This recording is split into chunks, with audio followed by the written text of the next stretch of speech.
Os apóstolos e os irmãos de toda a Judéia ouviram falar que os gentios também haviam recebido a palavra de Deus. Assim, quando Pedro subiu a Jerusalém, os que eram do partido dos circuncisos o criticavam, dizendo: Você entrou na casa de homens e circuncisos e comeu com eles. Pedro, então, começou a explicar-lhes exatamente como tudo havia acontecido.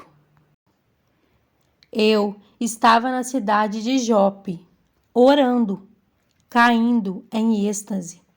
Tive uma visão, vi algo parecido com um grande lençol sendo baixado do céu, preso pelas 4 pontas, e que vinha até o lugar onde eu estava.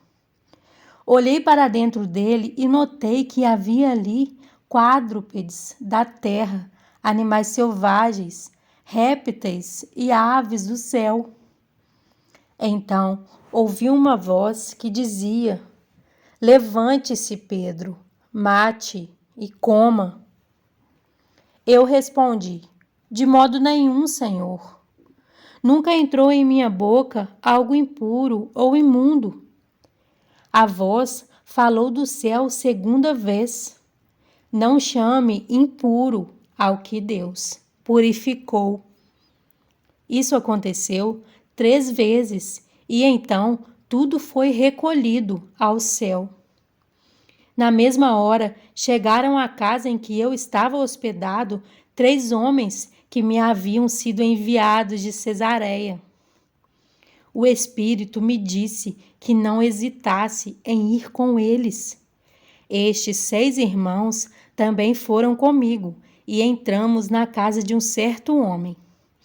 Ele nos contou como um anjo lhe tinha aparecido em sua casa e dissera: Mande buscar em Jope a Simão, chamado Pedro. Ele lhe trará uma mensagem por meio da qual serão salvos você e todos os da sua casa. Quando comecei a falar, o Espírito Santo desceu sobre eles, como sobre nós no princípio. Então me lembrei do que o Senhor tinha dito. João batizou com água, mas vocês serão batizados com o Espírito Santo. Se, pois, Deus lhes deu o mesmo dom que nos dera quando cremos no Senhor Jesus Cristo, quem era eu para pensar em opor-me a Deus? Ouvindo isso, não apresentaram mais objeções e louvaram a Deus, dizendo: Então Deus concedeu arrependimento para a vida até mesmo aos gentios.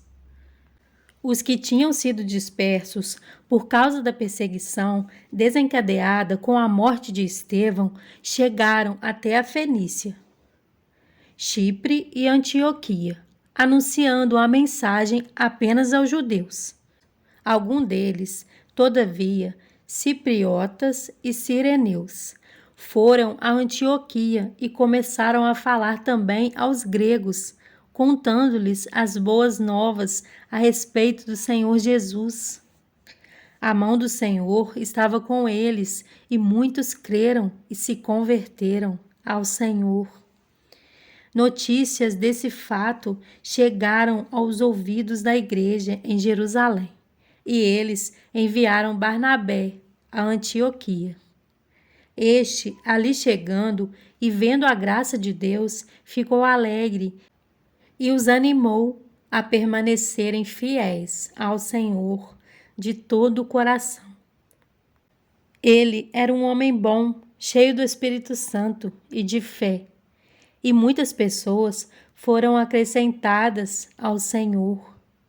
Então, Barnabé foi a Tarso procurar Saulo.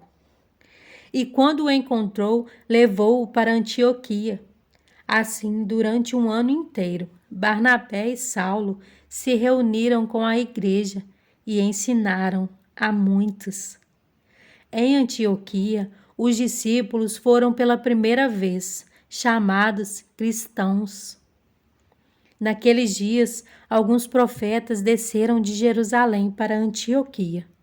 Um deles, Ágabo, levantou-se e, pelo Espírito, predisse que uma grande fome sobreviria a todo o mundo romano, o que aconteceu durante o reinado de Cláudio.